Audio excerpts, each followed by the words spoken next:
Cemburu gegara kata sayang, terkuak motif penusukan di Soreang, Bandung.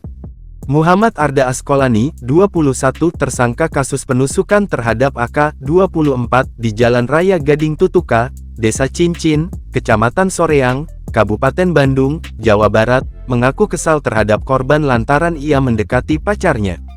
Kapolresta Bandung, Kombes Pol Kusworo Wibowo mengatakan, motif pelaku melakukan aksinya lantaran terbakar api cemburu. Pelaku, sambung Kusworo, mengetahui jika pacarnya D berkomunikasi dengan korban dari gawainya. Ia menemukan chat mesra antara korban dan pacarnya.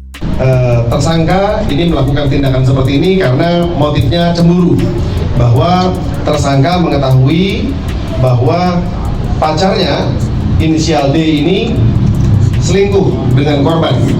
Kemudian siangnya sebelum kejadian, tersangka melihat isi chatnya pacarnya itu dengan korban dengan istilah yang sayang-sayangan. Usai mendapati komunikasi antara korban dan pacarnya, pelaku berpura-pura sebagai D dan menghubungi korban melalui gawai milik D.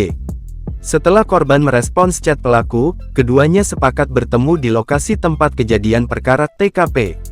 Untuk meyakinkan korban agar mau bertemu, pelaku sengaja meminta korban menunggunya di kamar kos korban. Chat-chatan dengan korban, janjian ketemu dan akan nyamper ke kos-kosan korban, sehingga korban berpersepsi bahwa akan bertemu dengan pacarnya tersangka. Namun demikian yang datang adalah tersangka dibonceng oleh kedua temannya. Pelaku mendatangi korban bersama dua temannya menggunakan sepeda motor. Kedua temannya sempat mengamati korban sebelum terjadinya insiden penusukan yang menyebabkan AK meninggal dunia. Dengan keseluruhan pelaku 3 orang.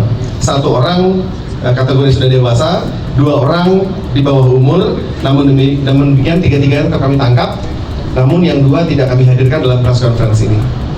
Atas perbuatannya, para pelaku dijerat pasal berlapis yakni pasal 340 dengan ancaman 20 tahun penjara atau hukuman penjara seumur hidup dan pasal 338. Sementara kedua pelaku yang masih di bawah umur ditahan dengan pasal 55.